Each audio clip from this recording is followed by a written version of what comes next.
All right, everybody, welcome back. Sam's Army, match week 11/international break.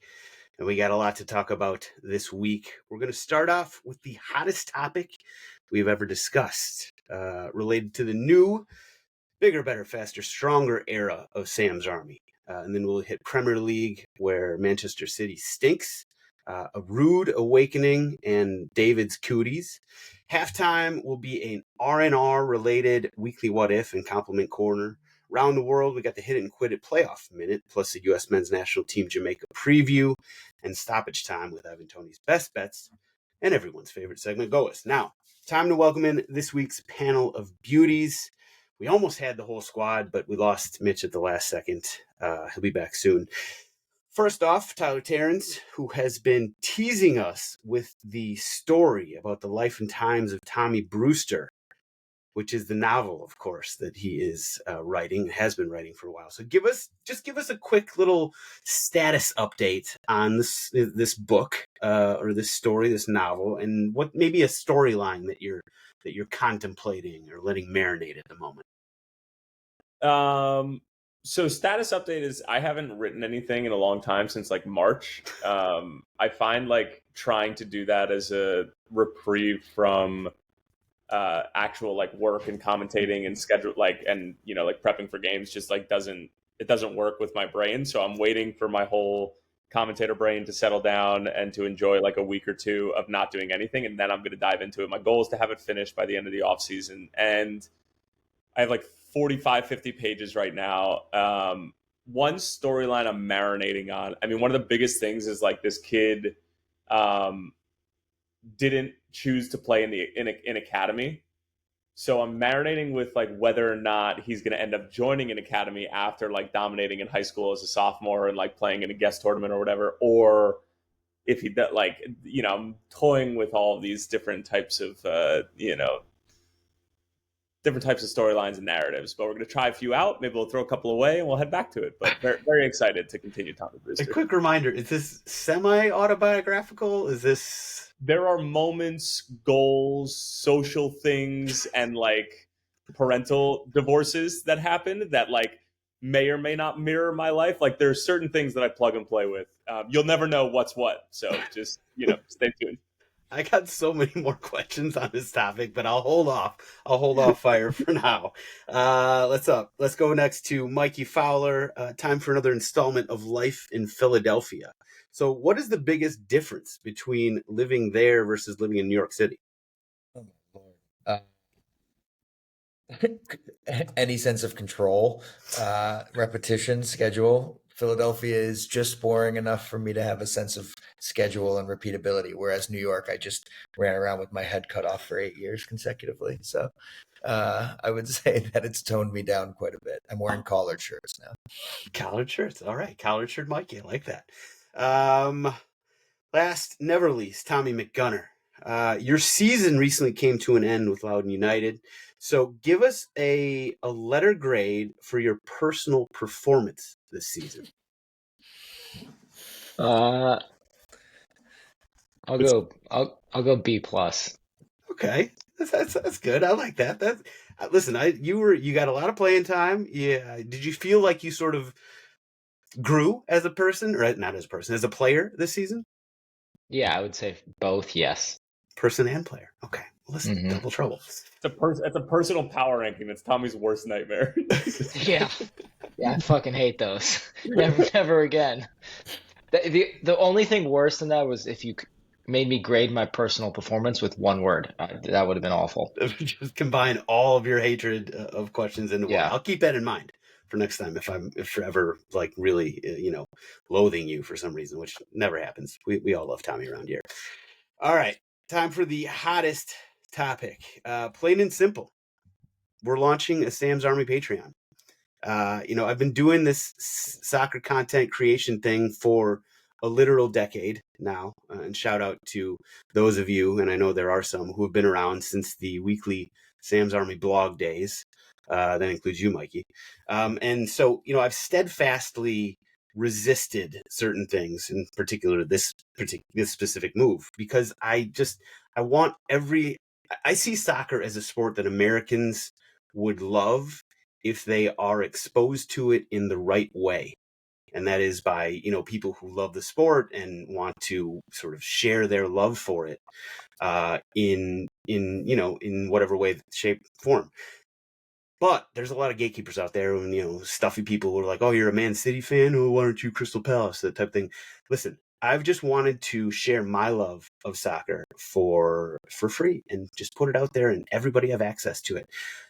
However, here's what I've learned. I've learned some lessons along the way, and I've come to the realization that I and we could not grow any further. We've sort of hit a wall, a ceiling, if you will. And what I really, really want to do is I want to make more and better content. And to do that, we have to make some changes. You know, I can't ask these guys to donate their time pro bono anymore. I've asked them to do that for far longer than any human being should have to do. And so I will always appreciate them for that. And hopefully you guys too.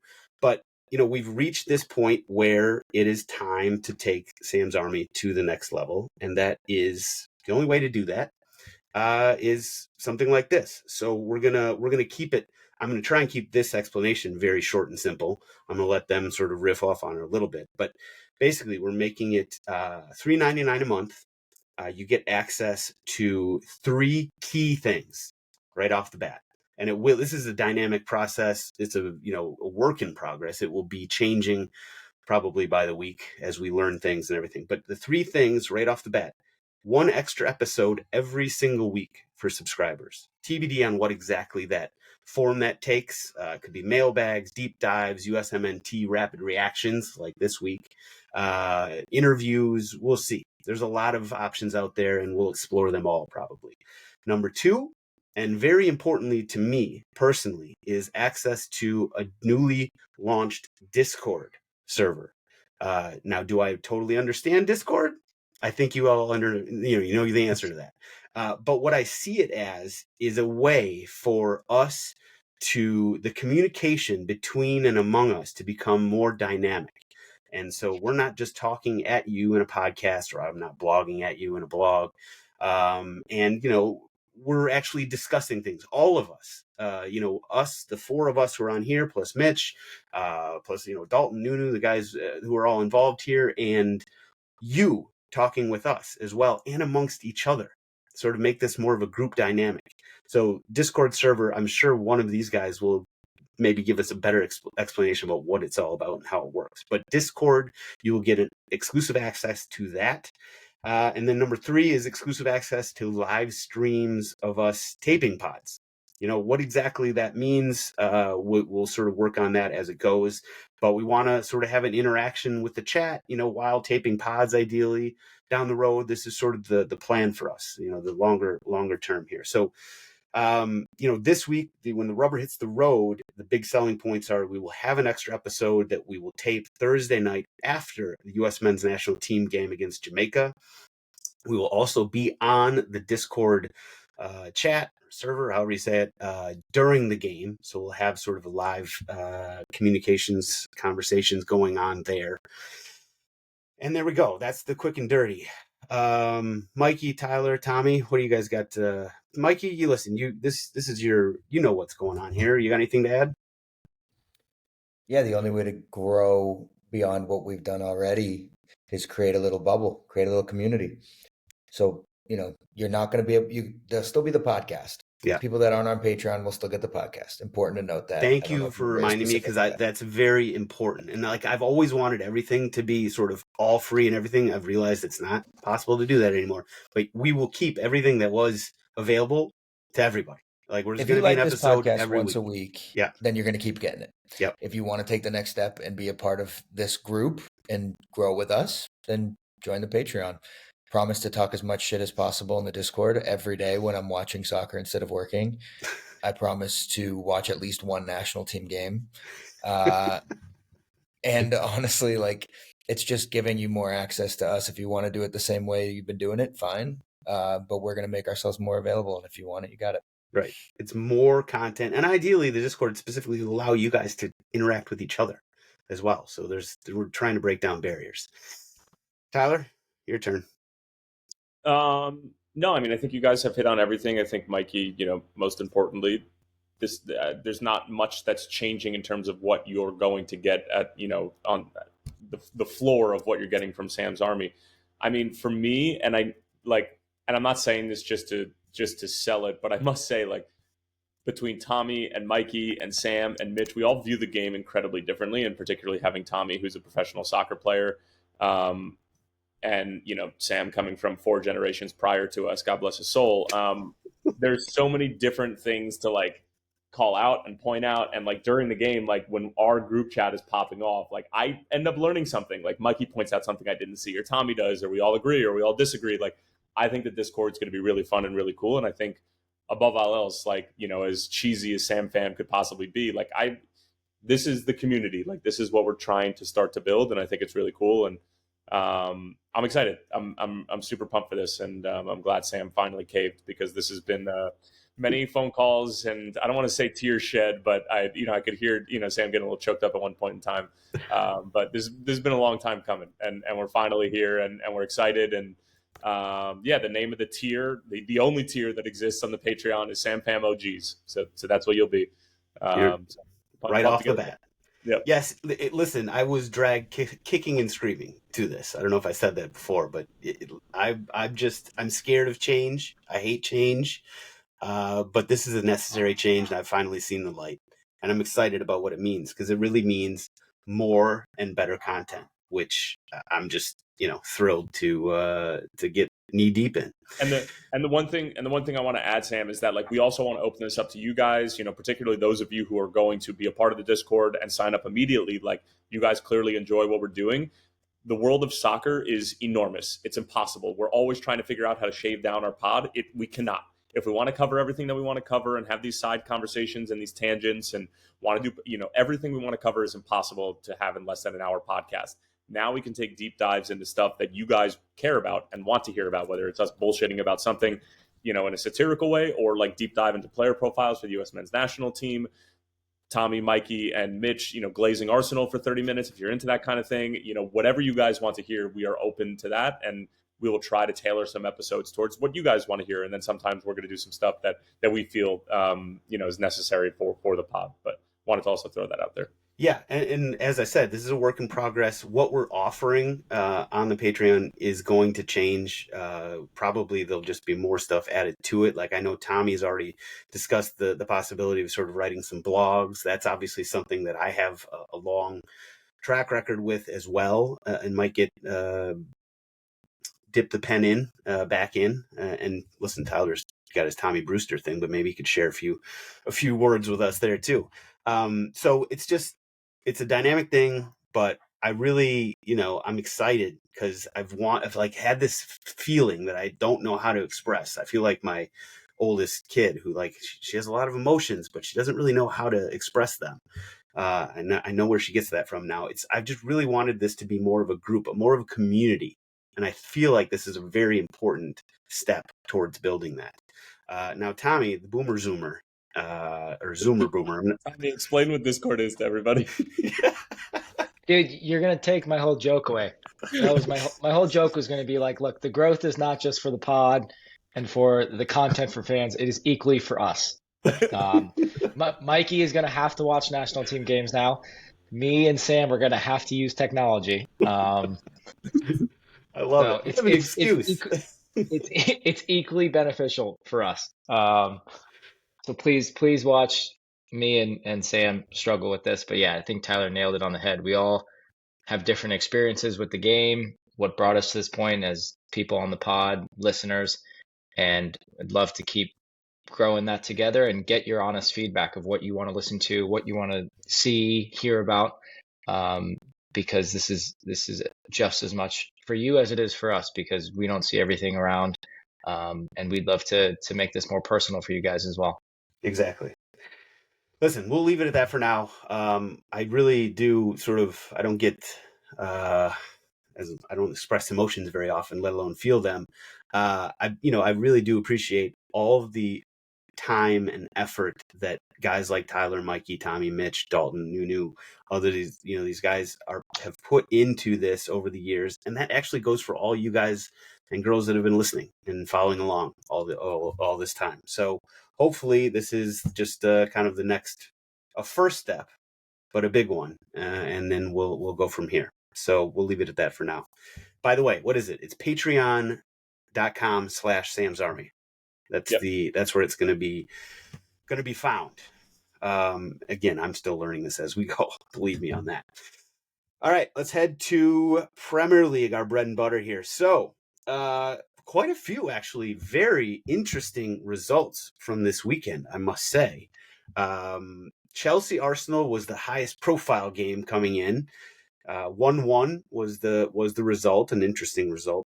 Nottingham Forest and Newcastle was one that I was really looking forward to see sort of where Nottingham Forest really is after we had that long conversation last week about sort of, their bona fides. And if this was a test, they didn't pass it. They did not pass it. They lost 3-1 to Newcastle, although they were actually up 1-0 at halftime, and we were sort of exchanging texts like, "Wow, this Newcastle team or Nottingham Forest team is for real." And then they lost 3-1. Ipswich got their first win. We can skip over that game completely if you guys want to, or we can talk about Ipswich beating Tottenham Hotspur at home. God, what an embarrassing, disgusting performance. And now we have to sit on that for 2 weeks with the international break. Just an absolute clown show all around. Also, Brighton beat Manchester City. That's the 4th straight loss for Manchester City, the first time ever. Pep Guardiola, I believe, has lost 4 in a row. And the last time that Manchester City had lost 4 in a row was 2006. Which I put out an Instagram post on all the differences in the world, and the world was quite different then. That was before the iPhone. So there we go.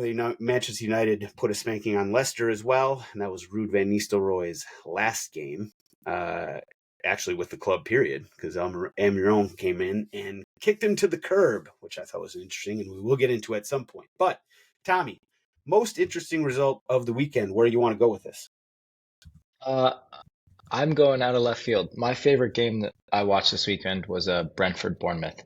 And those two are sneakily becoming like my 2 teams to watch if none of the big 6 are playing. It's happened a couple times with like that 10 a.m. Slate. And I definitely, if you're bored and your team's not playing, I'd flip one of those 2 on. There's goals, there's lots of them. And there's just a lot of good play going on.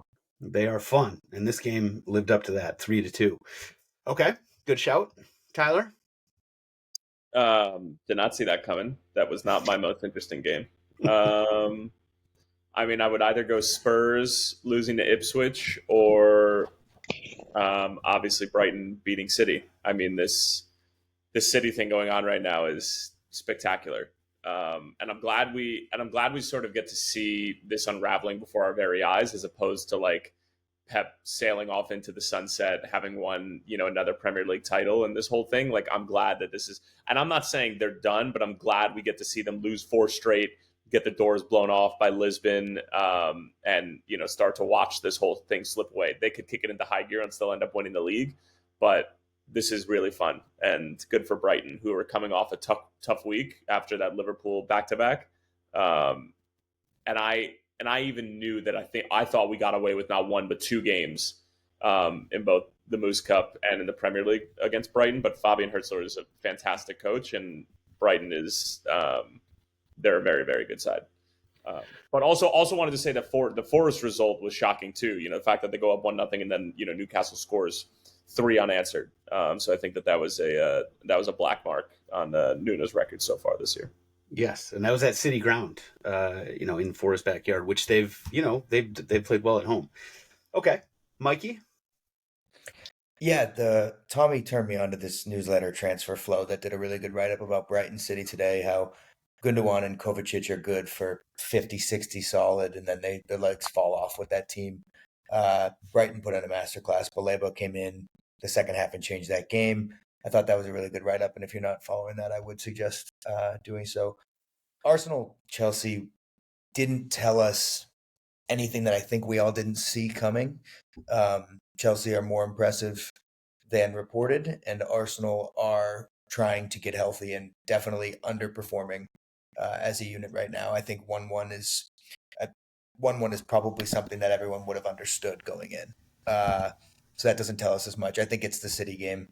I think just to look at that in a vacuum, it's kind of unbelievable. The team that for 15 straight weeks to end last season, you just put 3 points on the board, can't seem to get off the mark. So, yeah, Holland is getting dumped from FPL teams in match week 11. It's crazy to think about. But yeah, the doors have truly fallen off because of the midfield legginess from City. Yeah. I mean, Rodri is just, his stock is going through the roof at the moment, if it wasn't already high. Because this team has. I don't know if you're really buying low there. No, you're not buying low, but it's still going up. Okay. Fair enough. Any other, like, listen, Tottenham is in the same sort of boat. Yeah, can we talk about that? I don't have to. I don't have to. Too. What are your thoughts? How do you really feel about Ange right now? I love him. I mean, this was oh yes, I'm still a huge Ange guy. I think that we'll sort it out. This was the kind of performance where I just sort of put my hands up and been like, I don't know what just happened. Like we're missing, Van de Ven, who is a key part of our defense, but it's not like he's creating chances left, right, and center for us, even though he does score every now and again. Like this team put together nothing. Like there was somebody said they wanted me to, disparage some player. I can't remember who it was. I'm like, who on the field do you think had like even an okay game? Nobody did. The entire team was awful. So I don't know. At home against a team that had won a grand total of 0 games going into this, that's tough. And I don't have an explanation for it, but I do have blind faith in Ange. Ange isn't starting to get on your nerves a little bit in the post-game pressers because he's like, I'll tell you what, and this is coming from a Liverpool fan who had to endure some of those Klopp moments and weeks when like he was insufferable. But Ange is a different kind of insufferable because he's like talking down to reporters and he's making them feel like idiots for asking simple questions. And this happy-go-lucky, Crocodile Dundee guy doesn't seem all that flattering anymore. I'm still loving it. I'm still loving the Crocodile Dundee. I haven't lost it. Good week of press out of Tottenham. Good week of press, too, with Levy. This is a good week. It's been tough. And this is coming off of like maybe one of our better weeks where we beat City and we beat, Villa. And then immediately things went downhill in a bad way because we lost midweek in Europa as well. Yeah. Tough place to play, though, Galatasaray. That's one of the toughest places to play in Europe. Don't beat yourself up too hard about that. I would focus on the Ipswich thing. Oh, for sure. That's way worse. Galatasaray is tough. And I think they're the highest scoring team in Europa right now. They're a tough team. Arsenal would have been better off buying Osimhen. I'm just going to go ahead and say it. A lot of teams probably would. You can shake your head no with me all you want, but I came to a realization here, okay? You want to hear it? I think that this whole nonsense about him not being an Arteta player and not being an Arsenal number 9 and all this shit is garbage. It's garbage. I don't think it has anything to do with him on the field. It's his personality. I think he's a total asshole. But you guys could use an asshole. You guys could use an asshole right now because your team is listless. Like there's no bite right now. Zero. I would not describe Arsenal as listless or lacking or physicality. No bite. You guys lost one creative player and everybody puts their head down and it's like their dog died. Our guy is Benjamin Sesko and we're waiting. I think they need that type of forward because everyone else on their team, except for like Trossard, is 6'2" and a physical specimen. Trossard's been miserable. That's something you'll get from the Discord. As I came to the realization, I found out that people weren't liking Trossard via the internet. I was watching him and everything seemed totally fine, and then did a quick search on his name on Twitter, and there are some disparaging remarks going around about Tommy's boy. I don't know. I don't even know where to start with him. The team does not look like it has a creative focal point. I think Havertz can do fringe things really well, but I think you're right, Tyler, with the idea of the striker. It's just not Osimhen. But why? Okay, but let's take Haaland for an example. He's not a City player. Sure is. No. I think in a lot of ways he is, just based off his personality. which I think he has to have that discipline to like not be involved and not be quote unquote city player and then bags 50 goals and But reaps the rewards. Jesus technically was more of a city player than Haaland is. We can agree on that, correct? Yes. Okay, so what I'm saying is that maybe, and I was the one who was defending the concept of not needing a number 9 and the number 9 fallacy that exists within the Premier League in Europe right now and the whole thing. However, that game against Chelsea, how many times was it just like you could tell that Havertz still, despite the fact that he scores and everything like that, there's a nose for goal that I think that he doesn't have, that the world-class number 9s that you're going to have to pay 60, 70, 80 million for do have. And I just that was that whole game for both teams. Every chance both teams created felt like a little clipped ball to the back post that was just waiting for someone like to just sixth sense, dunk. So I don't disagree that Arsenal need that. I do think your club's doing that, Tyler. You guys don't have a 9 when Darwin's not playing. Don't worry about us. We're fine. We can do whatever we want. And you know what? Remember when I said that Arsenal is the best defensive team in Europe? Liverpool is. You want to know why? Because we've given up 7 goals in 15 matches across the Premier League and Champions League. You stayed healthy. Kind of. Defensively. We have the best number 2 goalkeeper in the world. Hard stop. Alisson's been out for weeks now, and Kelleher continues to make massive save after massive save. Okay? And Harvey Elliott was out for a little while, and our lone summer signing played like 2 games off the bench and then got hurt. Don't compare Harvey Elliott to Odegaard and Rodri and De Bruyne. No. Whoa. Nobody did that. Easy. Nobody heard the list of names you read off there. He has a Odegaard more or less the same amount of importance to their respective clubs. No, all I'm saying is that like we've had injuries. The Alisson one could have easily been an excuse for us to potentially, stumble, especially during this stretch that everybody said was going to be, whether or not Arne Slot is up for the job and if this team is actually good or not, and still haven't dropped the game. Making it look easy. Not to switch the subject too hard here, but we got to talk about Ruud van Nistelrooy. And so Ruben Almiron is coming in, and pretty much the first thing he did was say, Ruud, you're out. You're gone. Ruud was very clear. And this is coming off of, the 4-game stretch. I think he was the interim manager for 4 games. I think he had 3 wins and a draw, which should be enough for knighthood in the Manchester United circles. And Ruud van Nistelrooy was very clear in saying that he would love to stick around. And the first thing Almiron did is kicked him out. See ya. Mikey, what are your thoughts on that? You have to do it. You have to? Okay. Have to do it. It's the same reason Sir Alex can't come sit in the stands anymore. I think it's an actual growth moment for the front office of United. I actually see this as a positive sign for them in a trend way. I think that they know that this is just like this half in, half out shit's got to stop. We're not going to be able to replicate anything if these guys are hovering over shoulders. We paid the money. Let's let this guy do everything he fucking wants, and let's have him pull us out of here. And if not, we're going to give somebody else the full keys. But I think for that old regime is just cringe as is. I think that you can see that in that podcast that they just keep running out the same fucking stories over and over again. I can't stand the circle jerk of that. And if you want to be successful in this day and age, you got to get rid of that old school thing. This has to change, and they're doing a good job with it. That's my thoughts. Okay, fair enough. I can sign on to that. I mean, I think that he came in and he made the move, and it probably in previous regimes maybe not wouldn't have done that. You seem offended by this, Sam, and I think that this is not at all.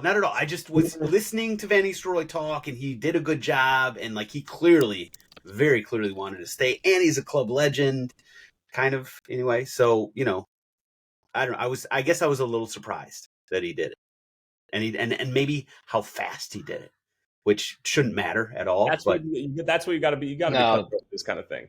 Yeah. Ruthless, cutthroat. I get it. Tommy.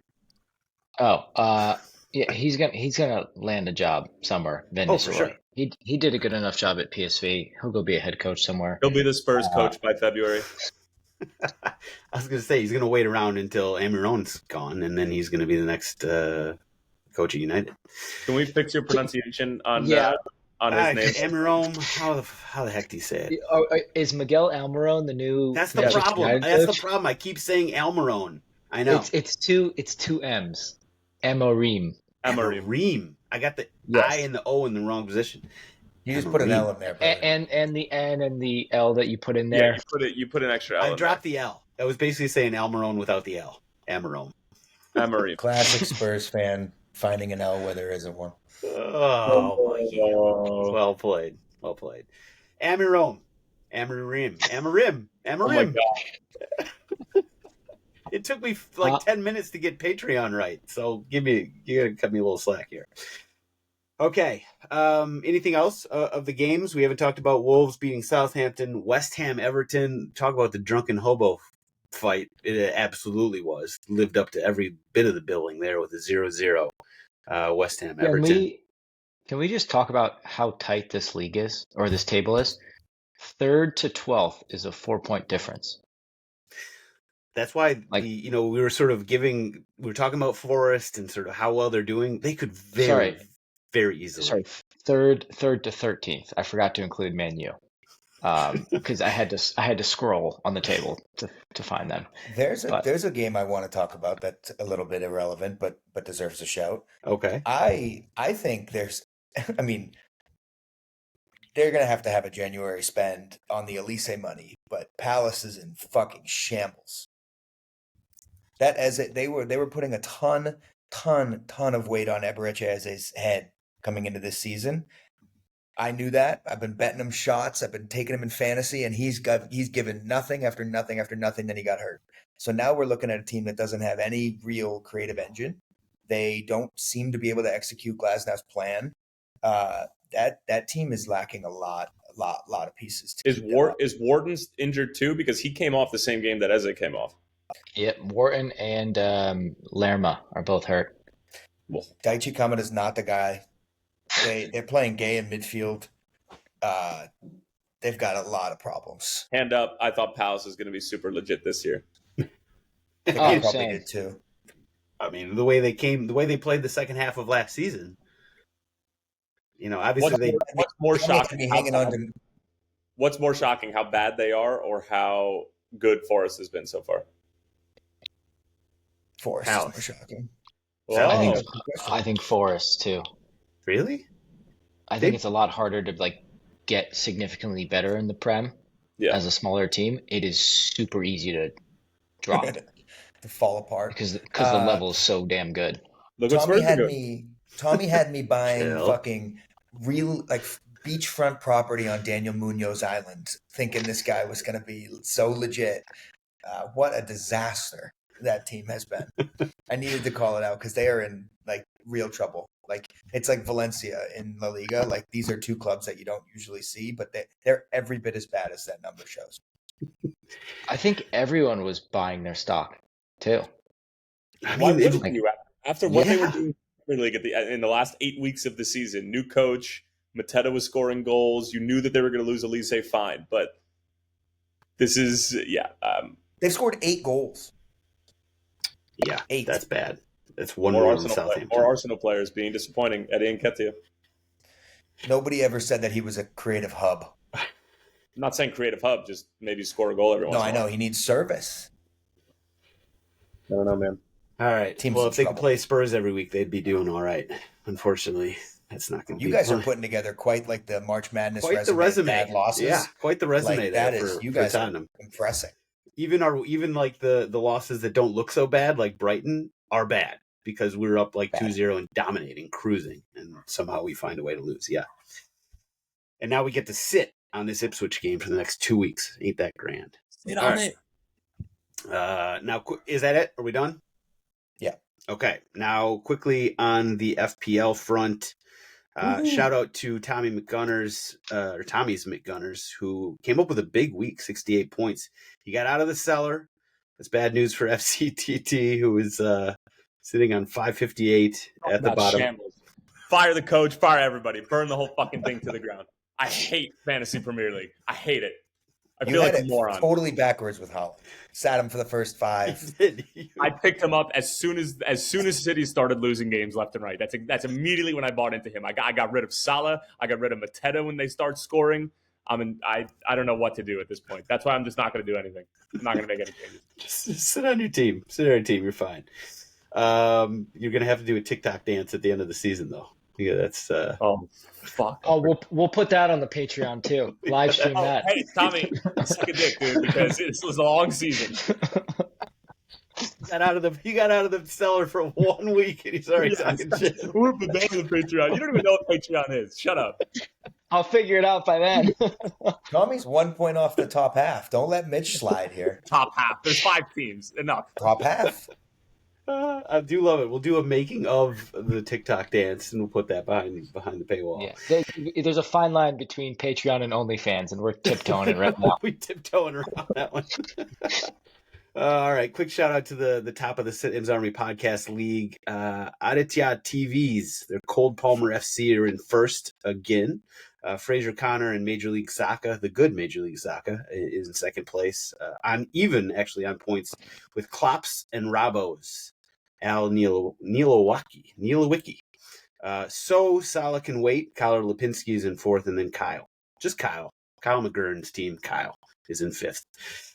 Okay, we will now head to halftime, because this is one of those weeks where we don't have a weekend preview for the Premier League, and we're definitely going to skip Premier Power Rankings since it's pretty much obsolete by the time they come back and play again. So we will hit halftime, where we'll hit the rest and recuperation-related weekly what if. Now, this is a purely hypothetical question that in no way is related to the fact that Mitch just had surgery on his knee and Tyler damn near snapped his leg off at the ankle playing basketball.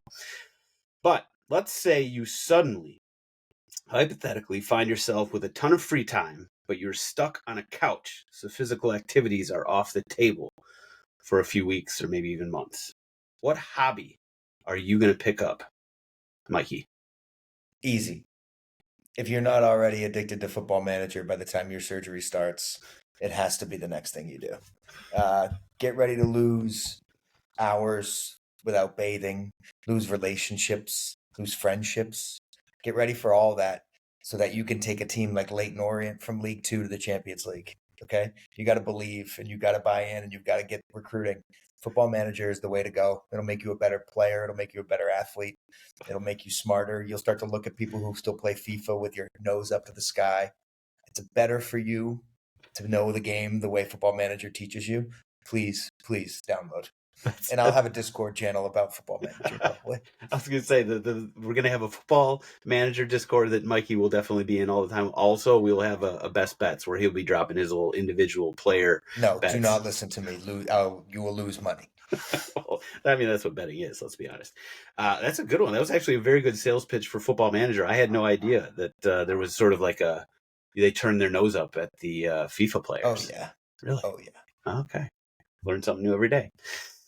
All right. Since this is actually for Tyler, Tommy, you're up next. What's your hobby du jour?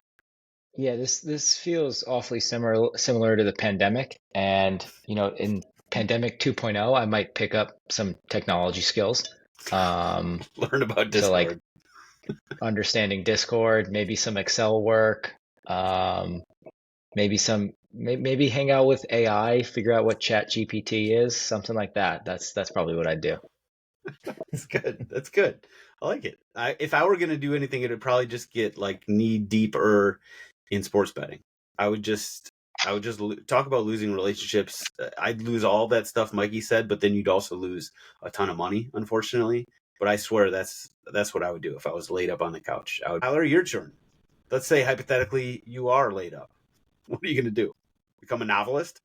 Yeah, I'm gonna finish Tommy. I'm gonna make a whole Tommy Brewster series. I'm telling you, like, this is going to the moon. This is gonna be my way out of commentating Minnesota United games. And not to say I don't like going to Allianz, but it ain't working in the NFL. I'll tell you that much financially. So I'm all in on this writing thing, because every soccer mom in America is going to want to buy this, because every mom wants to buy a book for their kid at Christmas, right? Nobody wants to read the book. But if it's a book about soccer and it's kind of intriguing and it's like maybe a little risque, some teenagers, maybe having a couple of beers at a party, making out, whatever it might be. Like, I think that's going to get everybody's attention. It's going to be a New York Times bestseller. I'm convinced. Anyway, Is that's what is this PG-13 or is this going to be rated R?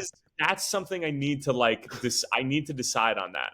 I'm not 100% sure because Tommy has a love interest named Rachel Johnson, who this is when I was living in Chicago and before I moved to Ohio. She moved from Ohio to New Jersey, and so he fell in love with her, obviously. So I got to decide how far I go with some of it's high school. Things happen in high school. I don't know about you guys, but things happen. So I gotta Tyler Matt Christopher Terrence. That didn't happen often in high school. I'll tell you that. That's because you don't share emotions or experience them too much, and that's because you were wearing a soccer kit. There were a lot of reasons for it. I think if anybody saw a picture, I think I posted a picture of me in high school one time, and I looked at myself and was like, "Wow, yeah, no wonder I wasn't doing too well with the ladies." All right, we got to go now to compliment corner. Who have we been shitting on this episode? Spurs, Ange. Yeah, I think that's it. All right, let's go some compliments. Let's hear them. Who's got something nice to say about Big Ange? Team's young. That's not a compliment for Ange. You're the worst compliment giver, by the way. If we're ranking people, you haven't given a single compliment that actually has been real. You haven't given a single real compliment. Nunu said great accent, which literally was the only one that I could think of. I don't really have anything else other than that. I got one. They've scored the most goals in the league, and they have the second best goal difference. He's clearly doing something right. Hey there, Tommy. Thank you. They are fun to watch. Their games are entertaining. It's like a roller coaster. Yeah, it's a roller coaster. Great fun for neutrals. Not so much for Spurs fans lately. Okay, all right. That was pretty good. That was pretty good. Let's head to the Round the World segment. So we will start with Mr. Hit-It-N-Quit-It himself with the playoff minute. And it should be an interesting one because we had some interesting results over the weekend. So hit us with it, Mr. Tyler Jarens.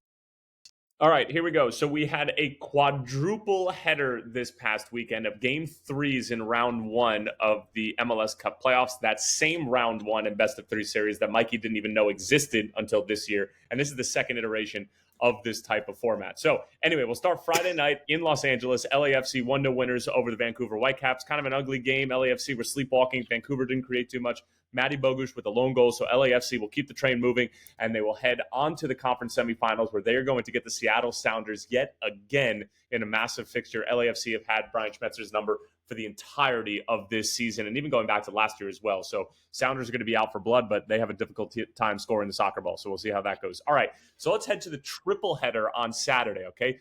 3 game threes. What more could you ask for in Major League Soccer and on MLS Season Pass on Apple TV? Well, you could have asked for some goals in the opening game between Cincinnati and NYCFC, which was what I was on the call for. 0-0 is the final score after 90 minutes, all right? We head into the penalty kick shootout. Matt Freese, who has been arguably the best goalkeeper in Major League Soccer this year, Wayne, Pennsylvania kid, played at Harvard for a couple of years. Great story about his father, who was like an award-winning neuroscientist. He passed away in 2021. Just a really incredible kid who's been through a lot. And he earned his father. He's Sam Fam. He is. I didn't know that. Yeah. Shout out Sam Fam, Matt Freese. Maybe he'll subscribe to Patreon. We don't know. All right. So basically, Freese makes an initial save over the course of the first 5 shooters. Then Celentano makes a save on the 5th and final shooter. Thiago Martins, the DP center back for NYCFC. Yes, you heard that correctly. DP center back. And then after that, we had 5 consecutive misses. 5 from either team. 3 consecutive misses for FC Cincinnati. It was some of the worst penalty kicks I've ever seen. NYCFC had 4 different chances, to win this shootout, and it took them until the 4th. So NYCFC are moving on. It's going to be a Hudson River derby for a conference semifinal, Red Bulls and NYCFC, and that's following a Hudson River derby that NYCFC won 5-1 about a month and a half ago. So expect Red Bulls to be seeking some bad blood, which you can always find in the Hudson River because I imagine there's a lot of bodies buried there. All right, let's head to Central Florida, Orlando City, Charlotte. Decent game, not great, kind of a stinker. Orlando City concede the opening goal to Karol Swiderski and Charlotte late in the final 10 minutes of the game, but then Orlando City get a penalty late on. They equalize, And then Pedro Gallese stood on his head in the penalty kick shootout. 4-1 is the final score in the shootout. Orlando City moving on. They're going to take on Atlanta United because Atlanta go down to South Florida and beat Lionel Messi, Jordi Alba, Sergio Busquets, and Luis Suarez by a score of 3-2. The biggest upset possibly in sports in a long, long time, probably bigger than when Purdue lost in the opening round of March Madness most recently. I mean, if you're looking for storylines and you're looking for a league that you don't know what's going to happen and you're sick of the farmers leagues and you're sick of teams winning all the time and you just need some more chaos in your life, Major League Soccer is for you, I promise. Atlanta United 3, Inter Miami 2, Bartosz Szlich, okay, the multi-million-dollar holding central midfielder that they bought, scored the game-winning goal after Inter Miami were complaining about one of their center backs just laying down on the ground while the ball is still in play, and Miami feeling like everything is gifted to them because they quite literally have God on their team, that the ball should have been played out. Atlanta play on, and Atlanta score. And need I remind you that Inter Miami earlier this year, Lionel Messi dribbled the ball over a player who was down for Real Salt Lake. So no, they don't have to stop the play unless it's for a head injury. Atlanta win. Brad Guzan stood on his head. Unbelievable stuff. I, for one, am happy that Miami lost because I just don't need to see any more pink in my life, whether it be on MLS's website or whatever. So Atlanta move on, take on Orlando City, and that would do it for all the game threes for this match day, whatever you want to call it, in Major League Soccer. And the conference semifinals are set. The other semifinal, of course, being the Galaxy and Minnesota United. Well done, as always. Yes, that was the big talking point there, was the injury that Atlanta, or Falcons FC, played through. I'm glad you brought up the time where Messi dribbled over the guy, because there was so much criticizing and whining about it, but yet okay, let's just put this behind us. Now, quickly, before, outside of the games, there were two very big personnel moves. Jim Curtin is out in Philadelphia, and Bruce Arena is in San Jose, which is a team that has been, talk about dog shit. Holy cow, that team is. They actually made it to the playoffs 2 years ago in a wild card game. Sporting beat them. Have they won a game since then? No, but they've given up a lot of goals in the process. Yes. So yeah, what are your thoughts there on those? So the Jim Curtin one is an interesting one. Mikey's local club. I've already talked to some people in the league, and nobody really understands it, because Jim Curtin arguably has made the most amount of juice with the least amount of fruit in Major League Soccer, meaning Philly don't spend money.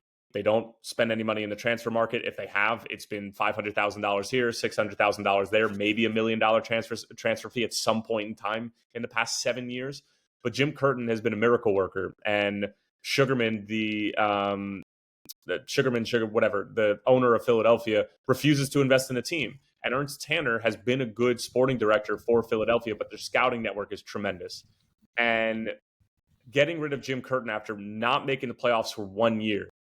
And there was a press conference today, and basically, the owner was saying, and so was Ernst Tanner, that this was a differentiation in how to proceed moving forward with the club, which probably is just saying Jim Curtin wanted more money. He's like, I can't continue to do this. We need to invest in the club. And the owner was basically like, you can piss off, because this is how we're going to do it. And I'm sure Jim Curtin just had enough. He's been a miracle worker, and he can go get a new job, potentially Atlanta United. If I were him, I'd sit back and wait to see what's going to unfold, because there are going to be coaches that are, dropping left and right, as they always are. But yeah, that's an interesting one, and one that doesn't really make sense. And it just goes to show how staunch Philly are on not spending money. And then the Bruce Arena one, he didn't want to go out like he went out with with the whole situation in New England, which he came out and said basically was, coaches joking around. It was misconstrued, takes responsibility, but just sort of that type of situation. And he takes over San Jose. Talk about a guy who can make a lot happen with little, but I have to imagine he went to San Jose, another team who doesn't like to invest, and their owner is John Fisher, and that name might ring a bell because he's responsible legendarily. Yes, he's responsible for sending the A's to the glue factory. So, he's another interesting owner, but I imagine Bruce is probably going to get a bigger allowance than most of the other coaches have in the past few years for San Jose.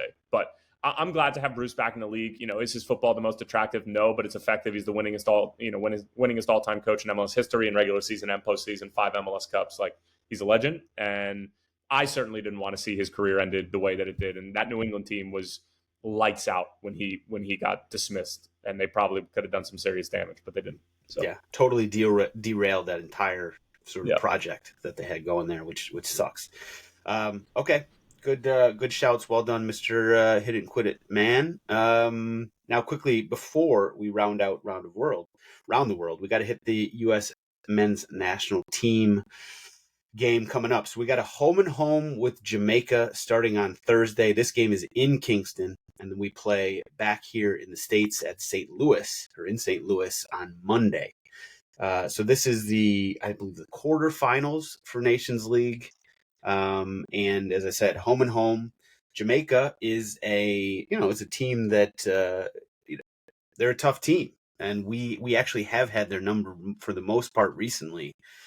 But they're gonna bring a solid team with a lot of guys that everybody has heard of. I believe Mikel Antonio is suspended because of yellow card accumulation for the first game, which helps us.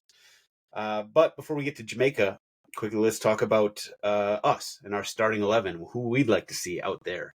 Now, obviously, there's going to be some hot button positions, and center back perhaps at the top of the list. Like, who exactly are we going to go with? Is Tim Ream? Are we moving on from him? I mean, he's on the roster. So give us your starting lineup, Tyler, and we'll go out. We'll work from there. All right. So I would like to see. I probably just want to see Matt Turner in goal at this point in time. I can explain that in a second. If we're going to go with that 4-3-2-1 Christmas tree type thing that we saw most recently from Poach, Anthony Robinson at left back. I want to see Miles Robinson and Chris Richards as your center backs. And then I miss Serginho Dest. I really do. Joe Scally at right back. And then in the middle of the field, I don't want to see Gianluca again. I'm a little curious as to how he made the camp once more, but injuries. Aiden Morris, Weston, and Eunice in the middle of the field. And then Pulisic and... Oh boy. This is where I get stuck. Actually, Pulisic and I don't know. I'll leave it up. I just don't. I have zero preferences here. You could throw Tommy up there. It's not going to make a difference.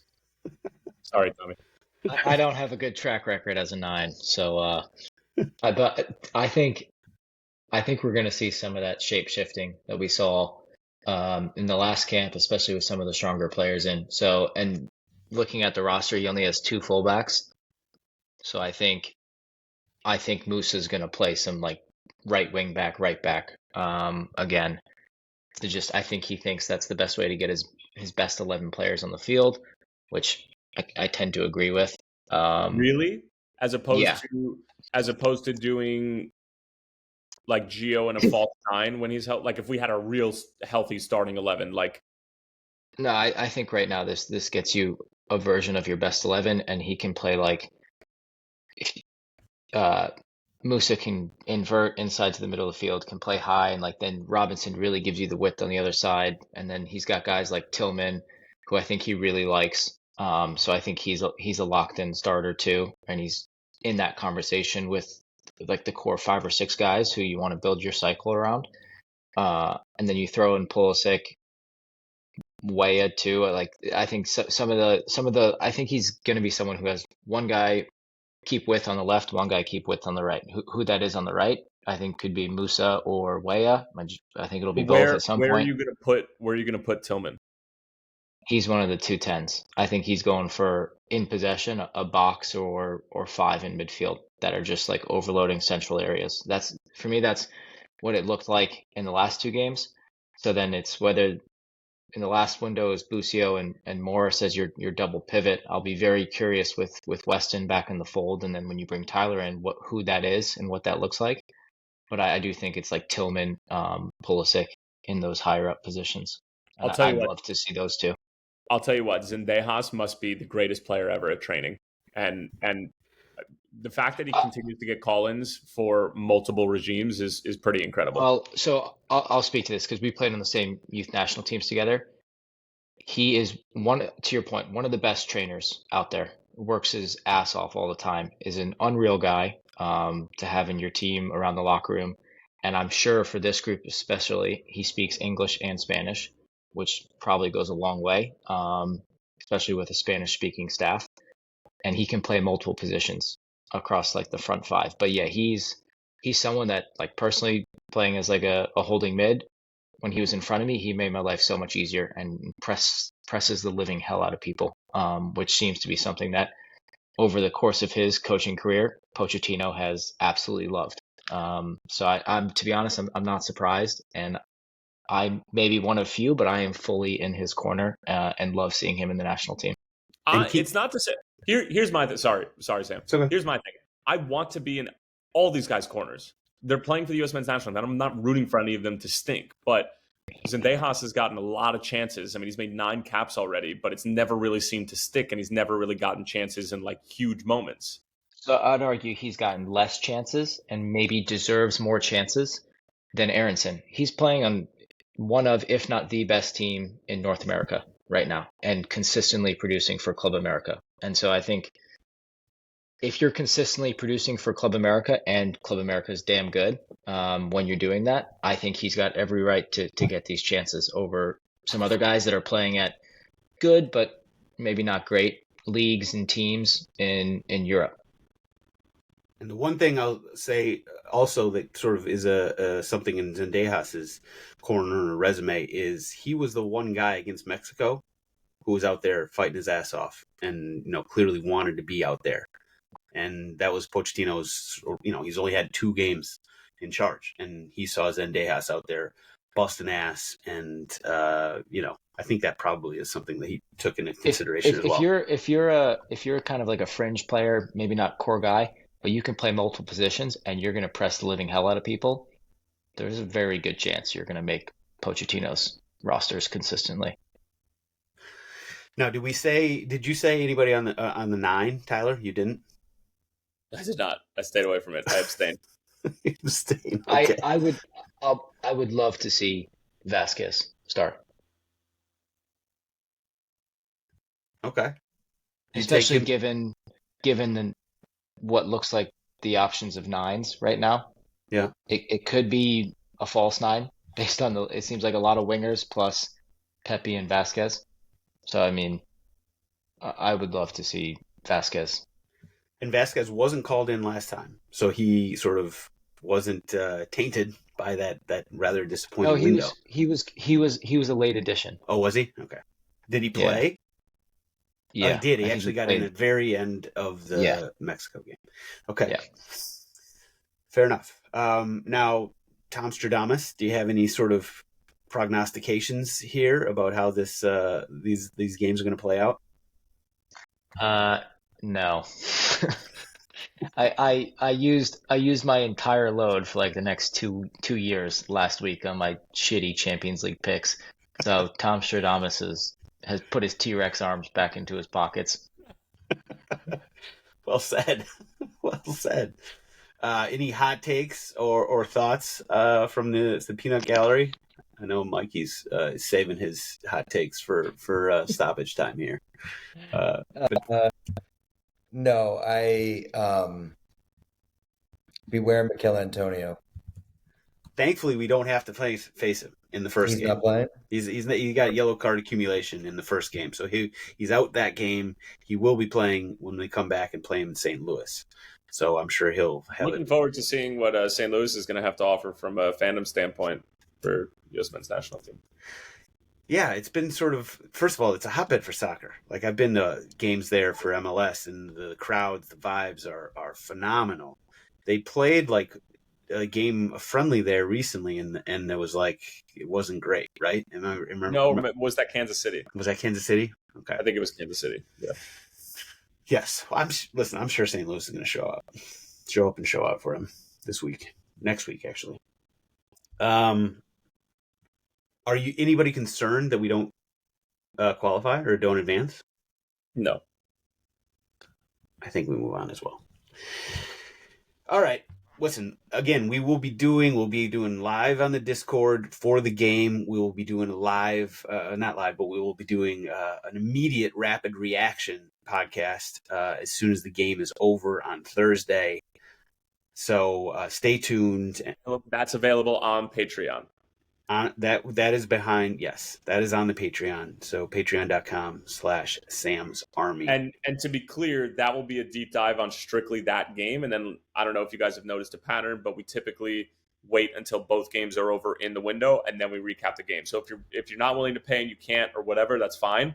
We'll talk about the games, maybe not as in depth as we will for the rapid reaction. We'll go through positionally and the whole thing, but this one that we're recording Thursday night after the game is going to be the first episode behind the paywall on Patreon. Right. And then, so as you're saying, the regular sort of episode will be out either Monday night after the game or Tuesday soon after the game. But either way, that will be just a normal episode. Everybody can, free to view, free to listen, free to watch.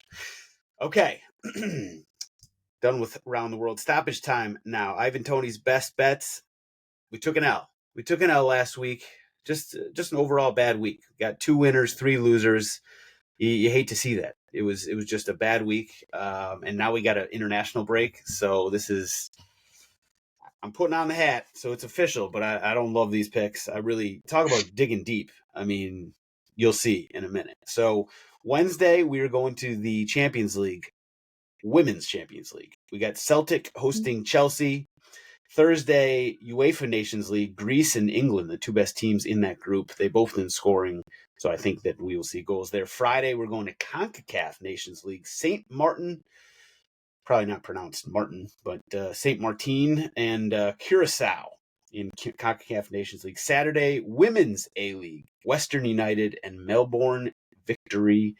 And then finally, Sunday, we're staying on the women's side with Orlando Pride hosting Kansas City Current in the NWSL semifinal. And Kansas City Current has been a overtrained best pick almost all year, and Orlando Pride recently has been scoring a ton of goals, so I love that game. All right, there you go. 5-side, overtrained best bets. International breaks are tough, but we're going to do what we can to put some money in people's pockets.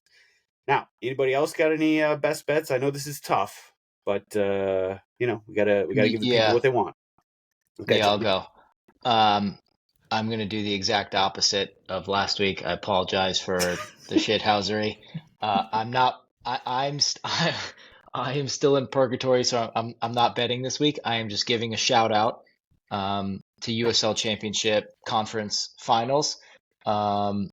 They are this weekend, and since there's not a lot of club soccer, you should tune in and watch them. They are Saturday at 4 and 6 p.m. Yeah, 4 p.m. is Charleston, Rhode Island, and then 6 p.m. is Colorado, Vegas. And I will touch more on these in my GOAWs. As will I. Yes, we got a lot to talk about still. Okay, good shout. Tyler, what do you got for us? I like the under in the Greece England game, parlayed with the under in the Belgium Italy game. Is that number negative? Yes. Greece England. My goodness, that is going to be a rock in fight. Greece. Yeah. You guys are wrong. That game's going over. You're not right just because you're wearing the hat. I want to make that very clear. It's official, though. It's official. I'm finding goals. It's the goal finding hat. Okay, Mikey, what do you got for us? Ivan Toney's best bet. Listen, we're going to just do it because this is the first time that we're going to have the Discord, so we have to celebrate by betting on the things that we usually bet on. I need to establish my go-to bets early so that everybody knows where I'm at. Højbjerg 2 shots on target against Spain.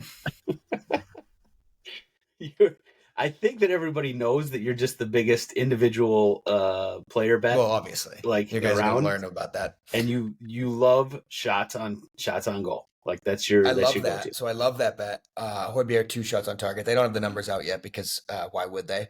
There's a little hack here for another guy. I like Razvan Marin. I always bet on him. Shots on goal for Cagliari, but he plays for Romania. He takes their penalties. They seem to get one every week. They're home to Kosovo. I think that they win that game and he scores. And then the third one that I really like is Ecuador at home to Bolivia. Kendry Paez takes a lot of rips. So I would look at that. If you look at all 3 of those and then, a little flyer, I'm probably going to ladder and Ciso shots on target against Argentina. But those are the four guys. Those are my four guys. So we might as well start week one with some of that. I'll lose all of them, but you guys need to know where I stand on them early. It's good. It's good. Let them know where you stand. I like that. Okay. Everybody's favorite segment time. You know where we're going. GOAWs. So, Tommy, you already teased it a little bit. I've got a bunch written down for this week, but I think we probably are going to have some overlapping ones. I'll let you go first. Where are you going with the GOA this week? So I am going to Albuquerque, New Mexico for my GOA. So on, I think it was Saturday, maybe Sunday. No, Saturday.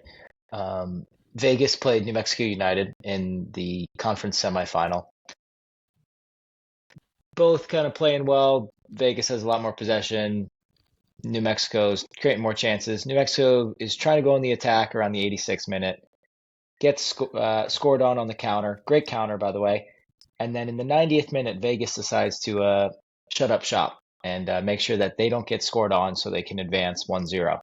So they make 3 subs, bring in fresh legs, whatever. Only 2 players leave the field.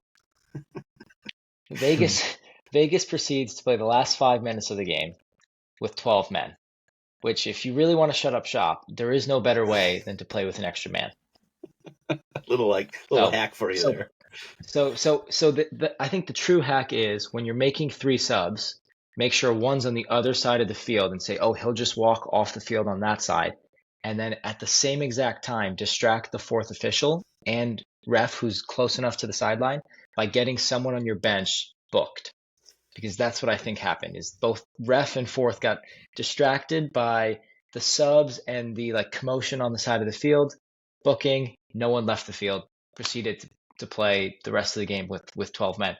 And after that moment, I don't know who that falls more on, for whose fault that is. I think it's equally New Mexico's players and staff's fault for not noticing. It's crazy that they got away with that. That is just absolutely insane. Tommy, we always call Tommy the coach of the group. The analysis at which he dissected that makes me think he's trying to put this one in his pocket for future use. Do you think, Tommy, I mean, you've probably talked to, you probably were in some group chats and there was probably some discussions about this situation. Was it intentional, you think, to keep another extra guy on, or was it just totally accidental? No, I think it was totally accidental. I went back and watched the last 5 minutes. I didn't watch the game, so I watched the last 5 minutes the next day. And I'll have to go back and check to make sure that all 3 numbers were put up. But it was very clear that there were 3 players standing on the touchline. Yeah. And Nunu just asked, there have been 0 consequences so far. So I'll be very curious to see what happens. I don't think anything should happen to Vegas, and I would be ashamed. You can't get punished for something the referee didn't see. Nope. Exactly. If there's any punishment, there's no way you'll be able to prove that they did it on purpose. Right. No. I mean, somebody had to know, right? Somebody had, the player who was going on is I'm on for you, but wait, you're still on the field. And that's with the camera angle, there was no hesitation by anyone. I'm looking at the farthest guy. He didn't start to walk, which makes me think that the 3rd number wasn't put up. So I don't know. What a wild situation. Just crazy. Listen, snake it till you make it, as I said on Instagram. So shout out to Las Vegas Lights. All right, Tyler, who you got for us?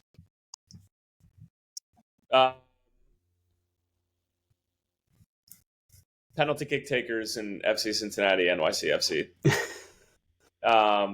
It was so bad.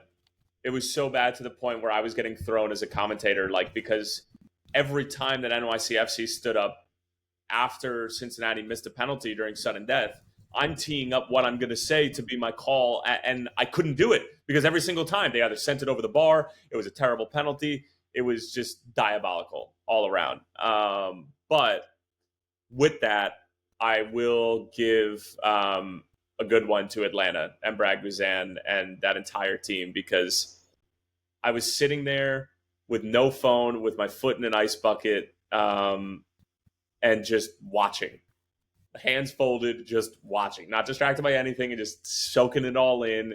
And that was so freaking cool to watch Atlanta go into South Florida and do what they did. I think that's one of the coolest upsets in sports history for me. It was awesome. What a crazy game. I was in Madison at the Forward Madison USL League One playoff game at the time. Unfortunately, they ended up losing. But I kept getting these alerts. The scores going back and forth. And I was like, I can't believe I'm not seeing this game. It must have been absolutely wild. Yeah, just a crazy. Oh, the other thing too that was really cool, at the end of the Orlando Charlotte game, I'm watching at the pitch, which Tommy will know is like the main pub right across the street from 2QL Stadium in Cincinnati. So I'm sitting there with an old colleague, and we're having a couple of beers watching the shootout happen between Orlando and Charlotte. And we hear people start like going nuts when Orlando made their penalty to send it into penalties, and then they're going nuts in the middle of penalties. And I turn around, and they're wearing Orlando City kits, and two of them have Smith on the back. That's Kyle Smith, who's like deep cut MLS, who used to play for Louisville City. Kyle Smith is from Cincinnati, Ohio. His family happened to be at this bar watching the game after they went to go see FC Cincinnati play in their playoff game, and they were watching their son in a penalty kick shootout bury his penalty in a playoff game, which I thought was just like a really cool moment. So shout out to Kyle Smith's family. They're also GOAWs. Good shout. Okay, Mikey, what do you got for us? Gary Barlow's son. You seen the size of this lad? No. I think you might have missed the internet joke of the week. I missed all the goddamn internet jokes you kids are using. Gary Barlow's son is my GOA on the record. I want that absolutely put down.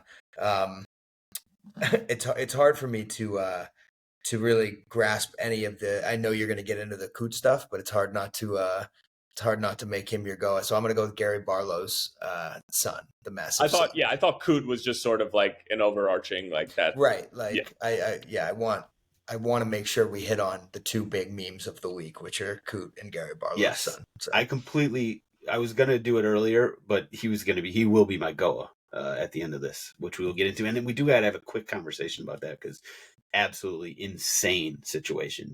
But before we get to that, I got a couple honorable mentions here. So Sandro signed, you remember him from Tottenham Hotspur back in the day? So he signed with non-league Harborough Town to play in an FA Cup second round game at Reading. Shout out to Carter Brock, who pointed that out. Florida gets an honorable mention here. So the American football teams went 0-11 on the weekend. 0-11, the NFL and college football. And then Inter Miami lost and Tampa Bay Rowdies lost in USL. Orlando was the only team that saved the States from a complete. Did you do that research on by yourself, or like did you? Oh no, that 0-11 stat was all over the internet. Over the internet. And so I was like, wait, Inter Miami lost, Tampa Bay lost. Orlando. Orlando saved their graces, saved their blushes. Stanford and Notre Dame. What the goalkeepers in this ACC first round tournament, or it was the ACC tournament first round game. What in the world are we doing here, people? I don't even have time to go into all the back and forth here, but somebody scored in the 85th minute. I believe it was Notre Dame. It was Stanford, and then Notre Dame scored with 10 seconds left to tie it. And then was the tying one, and then there was another game. Oh no, because it was 1 second left, right?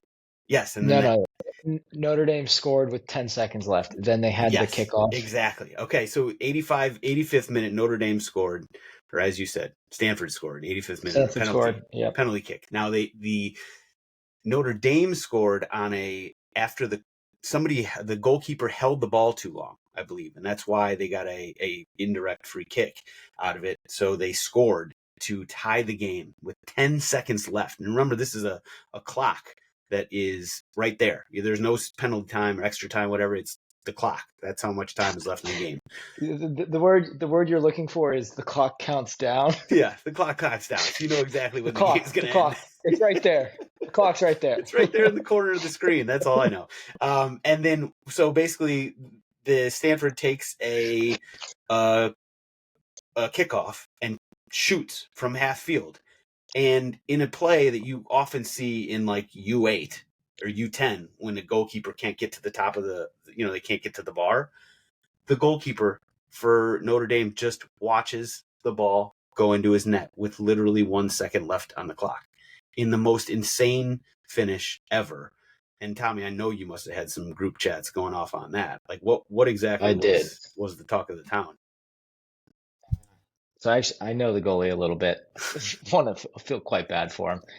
He wasn't a small goalie. Like, he could touch the crossbar. Oh yeah, I think he just thought the ball was going over the goal and was just like, oh, like, don't want to give away a corner with 1 second left. yeah, He ended up being the national team keeper. So head up. yeah, Kid. yeah. There you go. All right, good way to turn that one around. Quick shout out to NYCFC Sam Fam. You already mentioned Matt Freese, but Keaton Parks and James Sands hit their penalties in the shootout. So all across the Sam Fam board there, huge wins for NYCFC. But we got to talk about David Cooties, whatever you want to call him. I mean, like, I actually thought that this video that came out was like, is this AI? Is this like, is this somebody doctored this or whatever? Well, apparently not, because he's now admitted, or he's been suspended by the Premier League. And David Coote, who is a Premier League referee, it seemed to be a video that was from probably a couple years ago, because they were sort of, I don't know. You don't know when the video is from, but basically he says, Jurgen Klopp is a C word. He really doesn't like Jurgen Klopp. I think he may sort of have been goaded into saying something about Liverpool, but it's very clear that his animosity was towards Jurgen Klopp. And then he goes off for a minute about how much, he doesn't like Klopp and he had a pop at him and all this stuff. And then in a second video, he's like, oh, by the way, guys, like, this video can't go anywhere. Like, nobody can be talking about it. Nobody can see this, blah, blah, blah. First of all, brother, have you ever been on the internet? Do you know how the internet works? This is not how this works. So this video has now gone viral. Everybody has seen it. Whether he keeps his job with the Premier League, obviously that's a big question mark at this point. I think the bigger question for me is, will this have any ramifications, sort of bigger picture? Tyler, we had a very quick conversation about it. You think it will? You think that this will have sort of some implications for how people see refs and the belief in the system? 100%. Because I've always subscribed, and maybe this is naive because we live in America and I don't think that there's allegiances to clubs in America and MLS the same way that there is in England. I'd be foolish to think so. But I always just put them up on a pedestal being like, they're professionals. The same way that, like, if I'm calling a game with a team and a coach who I might be closer with than another team, I'm not going to get more or less excited. Like when I put on the headset, I'm calling the game. And I figured that when they have the whistle, they're just officiating the game. But, like, I don't know, man. For him to have the animosity that he clearly did towards Klopp, and they were probably drunk, they might have been on drug, who knows? But I just, like, there was clear animosity when he was talking about Klopp. And forgive me, but these guys are human beings. Like, it's one thing to support a team and then, like, go in and officiate something. But when you're talking about hate and when you're talking about loathing somebody, like, it takes it to a different level. So to think that he wasn't then impacted in some of the calls that he was making, I think would be foolish from, like, a human standpoint. If there's a coach and a team that he outwardly does not like and clearly admitted, and then going back and looking at some of the VARs that he was on for Liverpool games, and I'm not saying give us the points back or replay the games or any bullshit like that, but this is more towards your point. Like, yeah, I do think that this is going to change how people view referees, because there have been plenty of lunatics all over Twitter and every form of social media saying, oh, this referee hates my club and this and that. They might.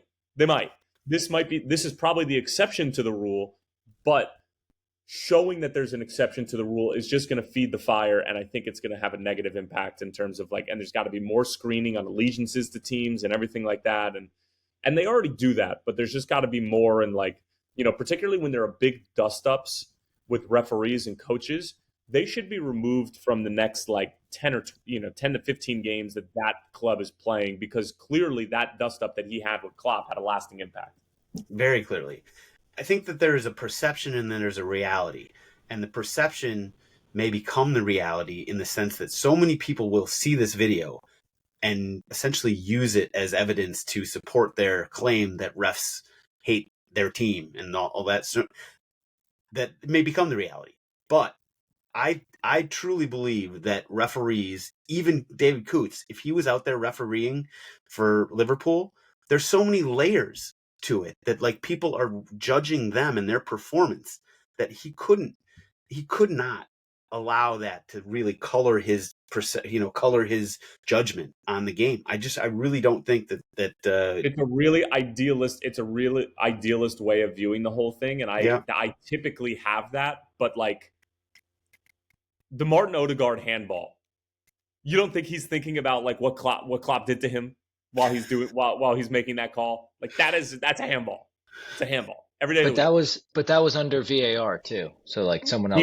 He was the VAR for that. Oh, he was the VAR. I thought you were saying he was the ref. No, he was the VAR for that. I think to your point, Tyler, on this is, I think, really interesting, specifically when it comes to England, because I don't know some of the other historical dynamics, but right, we want refs that know the game, and part of knowing the game is growing up around the game and supporting a team strongly, and then the dynamics between Liverpool and Scousers and the rest of the country, especially the rest of the north of the country, versus London, is a very interesting dynamic that is deeply felt by both sides that you just can't write off. So I think that inherently has something to do with it as well. And so it's like, are you going to eliminate a certain section of English refs because of where they grew up, and then you open up that can of worms? I just don't think that's possible either. So but to say that they're not tainted in some of the calls, that in some of the ways that they're behaving professionally as a whole, I don't think we can ignore that anymore. No, I do think they are, and they have always been tainted by the teams they support, interactions in the past. It's not like coaches treat them with the most respect, especially when they're the fourth official. You are called some nasty things, and if any of us was called something equally as nasty by someone random on the street or whatever, we'd probably hold that for a good 6 months. So we're not innocent. They're not innocent. So it's just a messy situation. Yeah. I don't know how he keeps his job through this. I don't know. No shot. Like, zero shot. The only one is if the video's fake. Yeah. Which seems like they're investigating, but it doesn't seem like it. Doesn't look good. Yeah. Well, David Coots, I mean, by the way, to everybody, if you make a video, just assume it's going to get out there. Like, don't you can't use your phone at the afters. Exactly. Ever. All right. Well, boys, we launched the Patreon officially. Thank you guys, Tyler, Mikey, Tommy, Mitch, everybody. Thank everybody who's followed along for however many years. It's been great to have you. Hopefully you stick around and continue to support the pod. And thank you. We'll be back bigger, better, faster, stronger next week. Actually, but if you're a subscriber, we'll see you on Thursday. See you there. Patreon. See you guys there. Bye.